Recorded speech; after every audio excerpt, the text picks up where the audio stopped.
Welcome to Heaping Spoonful, a twice-monthly conversation with restaurateurs, chefs, growers, and others who have helped generate the legends associated with eateries across the Mid-South. The team at Benny Keith is proud to sponsor this adventure with the goal of preserving the stories that have helped cultivate an amazing food scene across the Mid-South. So kick back and enjoy a Heaping Spoonful.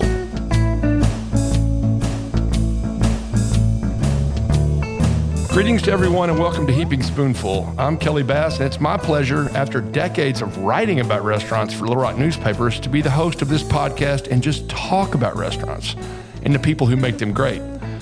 Our goal overall on Heaping Spoonful is to cast a spotlight on chefs and restaurateurs from across the Mid-South, and today we're expanding our mission a bit to visit with Kevin Shalin, a.k.a. The Mighty Rib, who lives in Little Rock, Arkansas, and himself casts a very bright spotlight on chefs, restaurateurs, and the places they execute their craft and the dishes they create. So welcome, Kevin. Thanks for having me. Glad you're here. So let's get right down to what I'm sure many of the listeners a few seconds into this podcast are wondering. What's up with the Mighty Rib handle? Where did that come from? Well, I think a lot of people think there's like a great story behind it and there may be some deep meaning behind the name. And the truth is there's not. I took a food road trip with my wife 10 years ago. We were living in Houston, and we flew up to Kansas City, just us two, for the weekend. And I loved food, but that's about the extent of it. And I was looking to scratch the writing bug, and my inspiration was sports. My uncle Mike was the beat writer for the Red Sox and the New York Yankees for many years, for Boston Herald, New York Daily News. And he was the coolest person in the world. It inspired me to write in college. I covered the basketball team at UTSA in San Antonio. And I had been teaching in Houston for 10 years, a high school teacher. And I wanted to get back into writing and just to scratch that itch. And the food trip to Kansas City really inspired me. We went into this one place. At the time, it was called Oklahoma Joe's Barbecue. Okay. And Anthony Bourdain had been there, and he deemed it one of the 19 greatest places in the world to eat. So Jesus. I was really blown away by that. It was in a gas station. Right.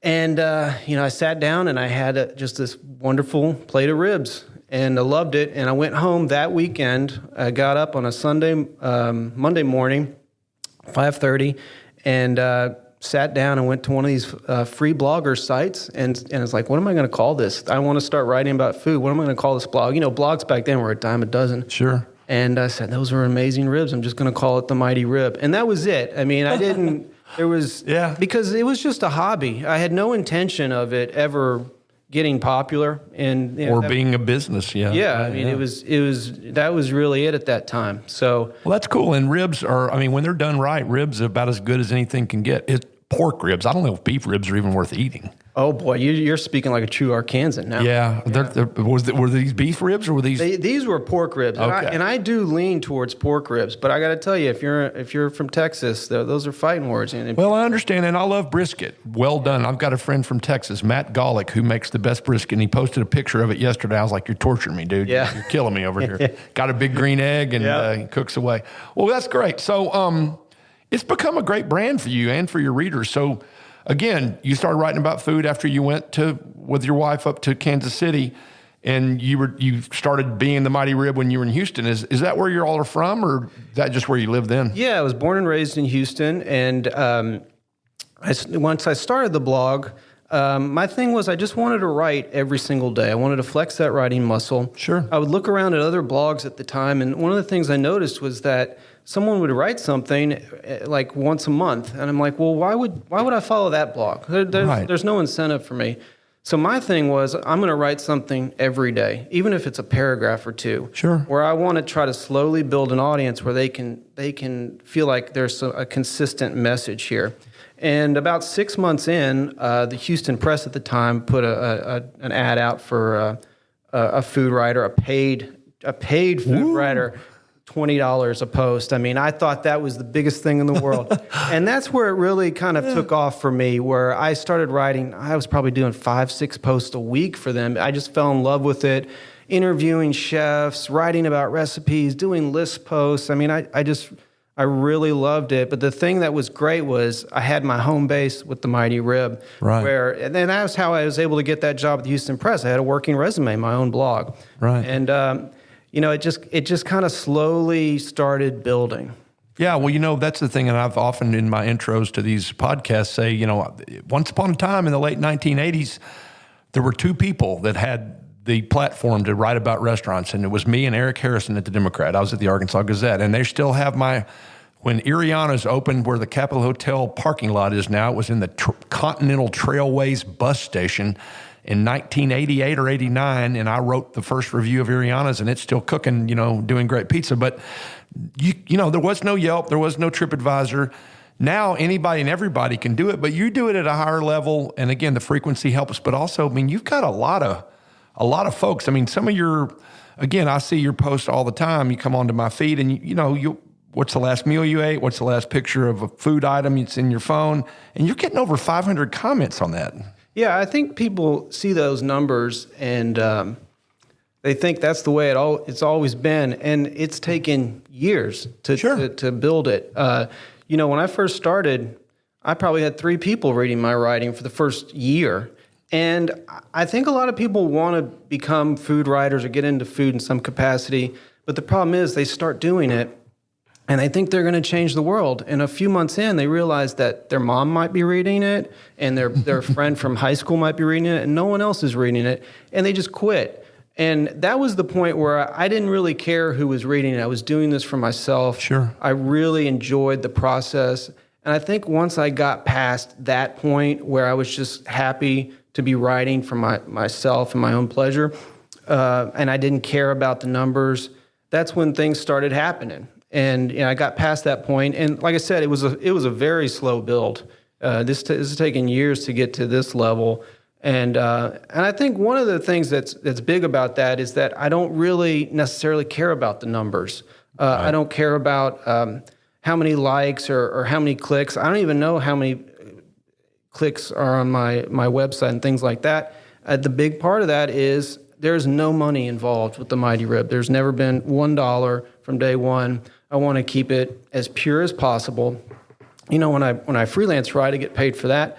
But I have people help me with the Mighty Rib, and I just don't want any advertising on it. I don't want to be influenced. I want to do my own thing, and I think that's been a driving force from day one. Sure, and that's great. And so after Houston, you guys went off to Boston. I know your wife is a physician. Was that part of her job to go to Boston? Is that where she did a residency? Or? Yeah, she did her fellowship. She finished out her training in Boston. So we went up there knowing we'd live there at least a year, possibly longer if we liked it, and she was able to get a job. And I was really just starting out with what I was doing. I'd built a decent audience in Houston, and I had to pick up and go to Boston and dive in there and see if I could build an audience. And I tried my best, and I really in Boston there are 1,000 food bloggers, literally 1,000. Right, it's crazy. And it was intimidating, and I didn't really know anybody, but I tried to go to all these events and meet people, and I really liked it. And I could have been content with staying there long term. But my wife is in academic medicine, and she's in a very specific field. And when a job opens anywhere in the country, you take the interview. You can't say no to that. Oh, sure. And I guess we were living in Boston about 8 or 9 months. And she said, there is a position open in Little Rock, Arkansas, and I have to take... Texans love Arkansas. So. Yeah. Well, I said, I'm not going. You can forget it. Right. But I said, go I'll down. be here in Boston, just check in with me. Yes, I'm not living in Arkansas. And so she went down and had a great interview. And she's like, you know what? I think I'm going to get a second interview, and I want you to come down this time and check it out with an open mind.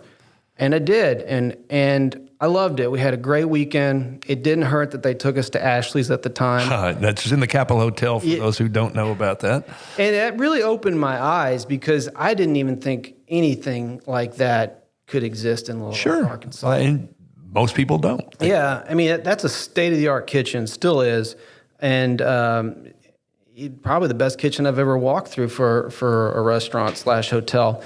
So it really blew me away, and we ended up picking up and coming down to Little Rock, and it's the greatest decision we ever made. Good. Well, that's great. And UAMS is a world-class institution, and the Capitol Hotel, which, again, we're recording this in early August of 2020, is still closed because of the pandemic. And but I know they've got a new chef, and I know things are going to be good when they do. And again, talking back, and I know the numbers, and you made the best decision ever, or realization, which is I'm doing this for me, and if anybody else likes it, great. If not, I'm having a great time. But you have 15,000 followers on Facebook. And, I started looking around at some of the restaurants in Little Rock that are super well known and are really great and win a lot of awards, and they're like a third of the number. So, again, that has to be flattering. I mean, just to say, hey, wow, that many people care about what I'm saying. And I think the daily decision to write daily was smart, because they know every day they come back, they're going to see something new. And it keeps you sharp. I mean, it flexes that muscle. It just becomes easier to write when you're writing every single day. And that number is flattering, and I really love it. But I love the interaction more than that big number. Mm-hmm. And, there's a lot of companies and websites and whatnot that have 50,000 followers. But when you go and you look, there's no comments because they're not invested in it. Right. My pride that I take is like people are coming and they're talking and they're sharing their thoughts, and I'm communicating with them. I really get so much satisfaction from that when, the biggest satisfaction I can get is when someone in Little Rock says, I didn't know about that restaurant. And now I'm going there, and that's a game changer. Sure. That's a game changer. Well, you just took the words right out of my mouth, because, my usual connection point with you is via Facebook. I don't do a lot of other social media, and because I look at your stuff, how the algorithms work, it feeds it to me. So I see that. But you do a lot of writing, well beyond the Mighty Rib and well beyond social media. And I saw your top 10 dishes in July in AY, which is a Little Rock-based lifestyle magazine, for those of you not familiar. And that's something you did every month. And then in May, they hired you as food editor. So that's like a real part-time job. Yeah, it's a real job. I still shake my head of where this all led to. It's crazy, the different twists and turns. But, I've got two main freelance positions that take up a lot of my time in addition to the Mighty Rib. I never want to lose the focus. And that's what I tell anyone that's interested in hiring me. I'm like, I'm still going to be doing my thing. You're going to have to, and believe me, you're going to love it, because I'm going to be plugging you on. It's a built-in audience. So that's great. But I write for AY now, and they've been wonderful. They've allowed me a lot of flexibility to do exactly what I want to do. And it's important that I've lived here for 8 years now, and I have a database of things and a better knowledge of our community. I mean, that's not something that takes place overnight. I mean, you've got to do a lot of traveling. You got to get out there, and you got to find places that at least it's my biggest joy is finding the hidden gems. Sure, I love it. Everyone knows about Yellow Rocket. Everyone knows about the Trios of the world. I like finding the places that not many people, a very tiny percentage, know about. Yeah, and you get out of Little Rock to do that too, because there's a ton of great places that people don't know about in Little Rock, and a lot of them are Mexican or Hispanic restaurants. But when looking at your July list, there were some things I'd never heard of, and I believe some of those, and some of your most recent posts are like from Searcy or other, which is a town about an hour from Little Rock. And because they all, like we were talking before we started recording about Woods Place and Camden, every town has some cool restaurants, but I applaud you for getting out. So do you say, hey, we got to take a drive. I got to go somewhere and find other stuff? Yep, absolutely. And that's a big part of what I do with onlyinarc.com.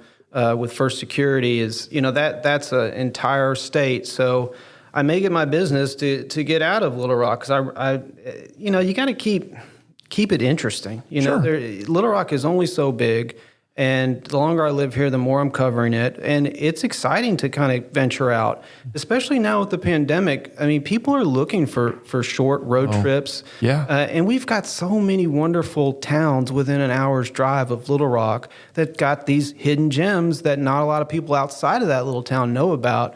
And it's just a lot of fun to go there, to meet the people, to cover it, to another nice thing is I'm getting recommended these restaurants. So I'm not going there cold. Right. And that goes back to the blog. People are saying, hey, go down to Camden and eat the fried catfish at Woods. Right. Great. Now I've got a recommendation. I'm not going there completely cold. Yeah, exactly. Well, and for those listeners that didn't know about it, Only in ARC, which is short for Arkansas.com, is a blog done by or sponsored by and put up by First Security Bank, which is an Arkansas bank that's catchphrase is only in Arkansas because that's the place they are. So and it's got a lot of good content, not just food, but other lifestyle type content. All right. So thanks everybody for listening to this episode of Heaping Spoonful with our guest, Kevin Shalin, the Mighty Rib, a food journalist of utmost influence around here. Hang on. We'll be right back. I hope you're enjoying this episode of Heaping Spoonful. We at Benny Keith Foods enjoy talking about the food scene almost as much as we enjoy providing the top quality ingredients that help restaurateurs and chefs across the Mid-South create their magic.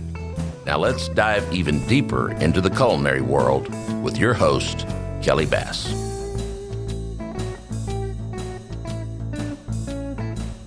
Welcome back to Heaping Spoonful. I'm Kelly Bass, and I'm visiting today with Kevin Shalin, the Mighty Rib, a food blogger and journalist well beyond his blog and social media presence. So the internet is a blessing and a curse, especially these days.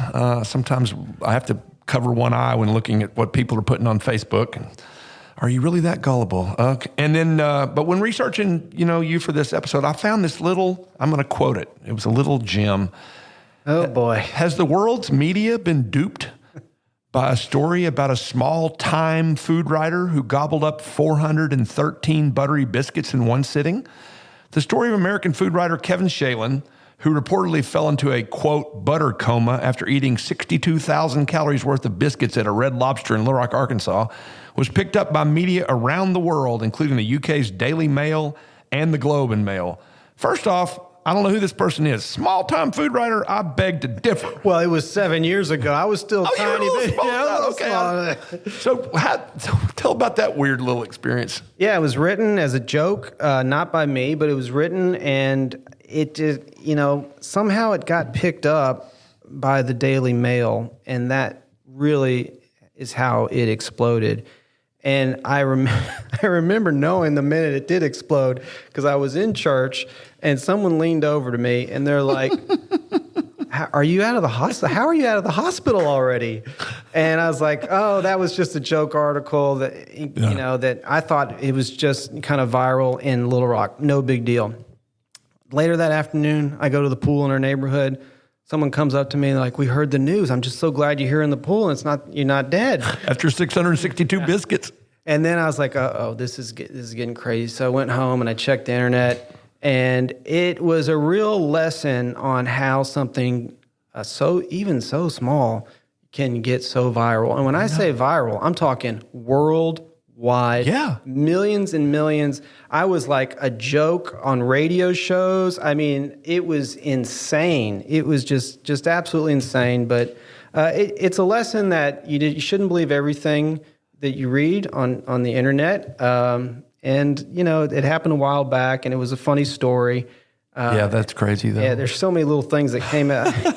Well, 662 biscuits, that's a lot of biscuits. But of course, I watched Joey Chestnut eat however many hot dogs he eats at the Coney, out there on Coney Island. But I don't think even he could do 662 biscuits. I think I ended up eating 2 biscuits. Yeah, and they're good biscuits. They're good biscuits. I'm not a Red Lobster guy, but if I'm going to have something out there, that was the joke. That's how me and 15 friends went to Red Lobster. I'm like, I haven't been to Red Lobster in 30 years, and the food's terrible. And they're like, well, at least the biscuits are good. Yep. And they took a picture of me and the biscuits. And that's funny. There you go. So you do other things food related. You really, again, I saw, thanks to the internet, in early March 2020, about a week before the whole thing shut down around here, you did a food tour of the South Main district of downtown Little Rock, which is maybe my favorite neighborhood, that and Argenta. But I live in Hillcrest. I love Hillcrest. I love Riverdale. There's a lot of good ones, but South Main's got some great spots. So tell us about that, how it went. And is that something you've done before and are going to do again? That was something I helped out with my church. They asked me to coordinate. And certainly it's something I can do again. I've actually gotten into my writing lately is writing about these progressive dinners / food crawls, and I love bouncing around to different neighborhoods. And I am actually writing another one about South Main, which it's a wonderful neighborhood because I feel like I've personally gotten to see it grow. Yeah. I've lived here I know. a certain amount of years where I'm like, I saw it when it was just almost nothing as far as restaurants and shops, and now it's kind of booming, you know? It really is. Yeah, and it's exciting to see that. And I know a little bit about every restaurant now. I know what dishes to order, so it's fun. I think that especially now with the pandemic, you can walk around and get a to-go item here and then eat it while you're walking down the sidewalk and go to the next place. And it's all within like a quarter mile. Yeah. And it's fun, and there's a little bit for everybody. Well, that's neat. And then you've also done and still do, I guess, or when the pandemic will let you, like wine dinners. Tell us about how those work and how that ever came to be. Yeah, it was just another way of me trying to socialize and connecting with an audience. I started doing that. My first one ever was in Houston. We did a rib crawl. Oh, wow. Yeah, we did. We went to 7 places in one day, and we all voted on it and rated it and anointed a winner, and that was fun. And that was like 15 people. We did that. And I did one in Boston when I lived there with a pig roast of all things in Boston, which was fun. Yeah. And then when we came here, the first one I ever did was a pig roast at the pantry. I saw Tomash he would do a whole hog, and I thought that was fun. And we had 15 people. It was still very small back then. I just loved connecting with the audience, with close friends. It was just a way to socialize. And more importantly, it was a way to feature the restaurant again. But do so in a way that people are not expecting. You can go to a restaurant and order a regular dish of food, and that's a great experience. But if you're going to come to one of my dinners that I'm helping organize, I want to give the person a unique experience. So I'll contact the restaurant, and I'll say, charge me whatever you need to charge me. I'm not taking a dime. It's all going back to you. I'm just the middleman. I'm collecting and getting right to you, and you don't have to worry about getting anyone there. I'll take care of that. And all I ask from you is to have fun, create a 4 or 5 course meal that's fun, that you can't get on your current menu. Have a good time with it. Yeah. And they probably enjoy that. Beyond the business, they probably enjoy the creative challenge of it. They love it. It's something different. Chefs get bored of cooking the same thing, even if they have a rotating menu. And we're kind of like guinea pigs too. They get to test out dishes on us and see, if we like it. Is that like a 10, 12 type thing, or how do you do it? I tell you, it really varies. The longer I do it, the more I want to scale it back, just because it's gotten big. I mean, there's a few that have reached 70, 80 people. Wow. Yeah, it's gotten big. We had one at Rabbit Ridge Farm that we were going to do, and this COVID got us, and that was going to reach upwards of 100 people. Which is kind of hard to be as personal in that situation. Exactly. But again, like Rabbit Ridge, they have a big food hall, and I wanted to. My goal there was I want people to get in that setting, to experience that farm. It's only an hour from Little Rock, and if I can get as many people there as possible, that's future business for them. Sure. That's important to me. Yeah. I want these restaurants to get as much exposure as I can. If I can get someone that doesn't normally eat there in those seats, and I'm very confident that they'll fall in love with the place. Yeah, and that was a real joy for me when I was reviewing restaurants, because I heard back from the restaurant, back in the day, that review comes out and everybody's looking at the paper and they're like, wow, let's go there. And, so again, they don't pay me. That's fine. I'm happy to spread the good word. The food tour business, and I didn't plan to talk about this, but my sister bought us a food tour in East London, and we did that. One of them, the same company has them elsewhere. So Ashley and I have now done them in Puerto Vallarta, Mexico. We've done London, Paris. We've done Amsterdam, and they're just so much fun. We've done Florence and Rome. And because again, the guide is somebody like in Amsterdam, he was a pastry chef at a Michelin 4-star restaurant, but he knew all these little hole in the walls. And of course, you'd walk for 3 hours and you'd pop in and have cheese here. You'd pop in and have a bite of meat here. So he just knew. We got on a little boat and went up and down the canal and ate some cool snacks and drank some Dutch beer. So it's just, I don't know if there's enough stuff in Little Rock to make it where people will sign up and you walk them around and you just stop at the Root and have a bite of this, and you stop at South on Main and have a bite of this, and you go over and do that. But something to think about. I think we're close, and it's something I have thought about. You know, coming from Boston, there's a company called Boston Foodie Tours, and I went on a couple of tours and I really liked it, and it was very cool. And we vacationed in Paris last summer, and I did a food tour like you did, and really enjoyed it. And in the back of my mind, I'm constantly like, you know, Little Rock, it's not Paris, I know that, it's not Boston, but we have things that people are interested in and that will entertain them for 2 to 3 hours. And I think Soma's probably your best bet for that. But anyway, that's another place and time. So as I said earlier, we're recording this episode of Heaping Spoonful in early August of 2020. COVID-19 pandemic is showing no sign of slowing down in Arkansas or the United States. Restaurants, at least many of them, are back open with a 66% capacity limit and mask and social distancing requirements. How do you sense that the industry generally is doing here? I think here specifically might be a little better than nationwide, but it's still very, very tough. I don't want to paint a picture that's not realistic. I mean, these restaurants are struggling right now. And, it's made me really kind of refocus doing what I do and try to take a different approach to be a real promoter of these places, because they don't have a lot of voices. Yeah. But the truth is they're struggling. And if there's not, if they don't pass this restaurant act to get some more assistance, I think you're going to see that continue. Now, I think bigger cities, go back to Boston or Houston or Dallas, they have a lot more, higher end upscale restaurants. And I think those are the restaurants I'm really worried about. Yeah. It's just not an experience that you want for takeout. No, exactly right. And, I've talked to, and again, James Woods from Woods Place and Travis Hester from Eat My Catfish, and man, they hadn't really missed a beat because they can just put their stuff out the window. But, how do you do that at whatever the Capitol Hotel restaurants you're going to have open? It's really tough. And, of course, none of us are, prognosticators, or at least don't have a real accurate view of the future. But I think we got to ask ourselves, even after an effective and proven safe vaccine is available and hopefully widely taken, do you think the restaurant world of the future will look like it did exactly in February of 2020? No way. It'll never be the same. I think you're going to see guards put up still and left up at restaurants. You have these barriers now. Maddie's place is reopening. Yeah, and a lot of people love that place. A lot of people are excited about that. Oh, I love that place. I got sent a picture. I mean, you've got now barriers between the booths, and there's curtains at Brood and Barley now, and they're taking all these different protocols. I don't think those may never get taken up. I know. At least not for several years. So in that respect, I think you're going to see a big change.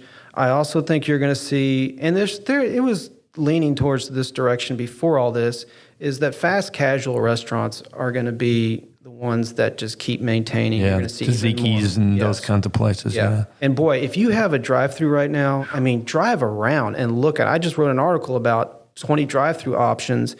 And, drive past Mexico Chiquito right now. Yeah. There's 40 cars. Same with Sonic. Boy, Sonic is packed. Yeah, if you've got if you're local and you have a drive-through, you are at such an advantage right now. Yeah, that's true. So. Yeah. Well, I've, again, from knowing you and following you on social media, I know you've become friends with some of Little Rock's chefs and restaurateurs. It looks like you got a good relationship with one of my favorites, and who was one of the early guests on Heaping Spoonful, who's Cappy Pekka Trios. Talk, and y'all have done some food road tripping together, right? Yeah, we travel together. I love Cappy. The truth of the matter is, I try to keep a safe distance with most people in the restaurant industry, just because it helps me stay professional. But I'm human, and there's certain people you just instantly connect with. Jess McMillan at Brood and Barley and Flyaway, he's a dear friend, and Cappy Peck is too. Those are really the two that I would say I go beyond just a friendly, relationship. Sure. And, you just connect with people. And I think with Cappy, there's a genuineness about her, a sincerity, and, she's just, what you see is what you get. Sure. And that really agrees with me. And doing what I do, I think part of what makes us, have such a good friendship is that she doesn't get her feelings hurt. I'm going to do what I'm going to do. If I go into Trios and I have a dish that I don't like, first of all, I'm going to tell Cappy, and she's not going to get her feelings hurt. And then I'm going to write about it. Yeah. And, that's just the way it is, She knows that. Yeah. And that's how we're able to have a relationship, because no one's getting their feelings hurt. She knows I have a job to do. She's got a job to do. But I think, especially in Little Rock, I've noticed this because it's a smaller town. I think a lot of chefs, and I get it, they're pretty sensitive. When they receive criticism, it's kind of like, whoa, what's going on? And in a bigger city, you don't deal with as much of that. But specifically with Cappy and Jess, I'm able to continue to do exactly what I want to do, and we still have a great friendship, and I really appreciate that about them. Yeah. Well, for those who don't know Cappy Peck, and I don't know Jess, but I need to go to Brood and Barley. I hadn't been there yet because it opened right during the pandemic. She's a Little Rock City director. She's an amazing woman who gives a ton of her time and money and energy to helping the hungry people.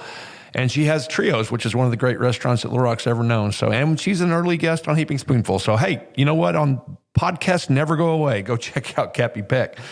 As we talked about earlier, you write about great dishes every month in AY, and now, you're the food editor. You're going to be doing that even more. But putting you on the spot, saying you talked about hidden gems.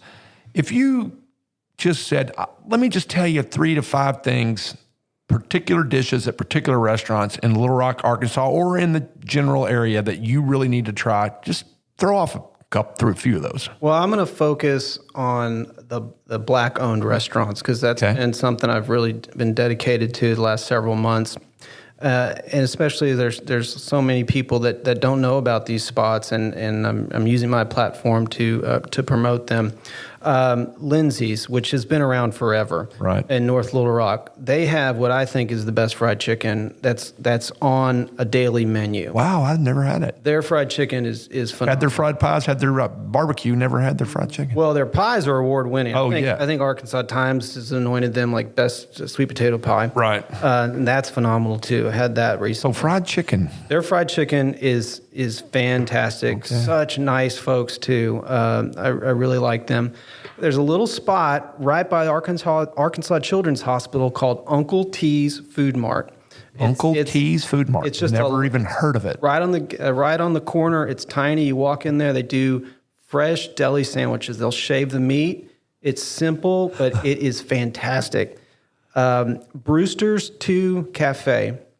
Very close to K Hall and Son. I've been to K Hall. Yeah, they get a lot of attention. Brewster's 2 doesn't get quite as much attention, but I would put their fried catfish in like my top 2 or 3. So that's a great one. And let's see. Mimi's Twisted Potato is a Black-owned vegan restaurant, and they do all sorts of things. But I had a sandwich. It's this huge sandwich. I don't even know half the stuff that was in it. I'm not vegan. And it was called the Dirty Bird. Poor boy. And it was great. So those are some. Oh, good. Those are great. Yeah. And it's gotten a ton of press lately because it just won a James Beard Award, Legacy Award, which is Lasses Inn, where they're known for their catfish, but also their buffalo ribs. And that's not as in a buffalo that's on a nickel. That's a buffalo as in a trash fish that they pull out of the river. But it's a pretty cool place, too. And, of course, it doesn't need any more publicity because although I think the owner's going to be a guest on Heaping Spoonful here at some point fairly soon. But, well, that's great. Well, listen, I really thank you, Kevin, for your time today. Again, everybody, please check out www.themightyrib.com, and then the social media platforms are the same name. We hope that Heaping Spoonful has become one of your go-to sources for food news and food entertainment, but all of us in the business could learn a thing or 3 from Kevin Shalin. So thank you, Mighty Rib, and thanks to everybody out there listening to this episode of Heaping Spoonful. We put them up we put them up on the 1st and 3rd Tuesdays of the month. So check out the ones you've missed. Look out for Cappy Peck. Keep an eye out for new ones, and have a great day. Goodbye, everybody. We hope you enjoyed this episode of Heaping Spoonful. On behalf of all of us at Benny Keith Foods, Mid-South Division, please know how much we love connecting you with the legends of the culinary scene and their unique stories. I look forward to the next time we can offer you another Heaping Spoonful.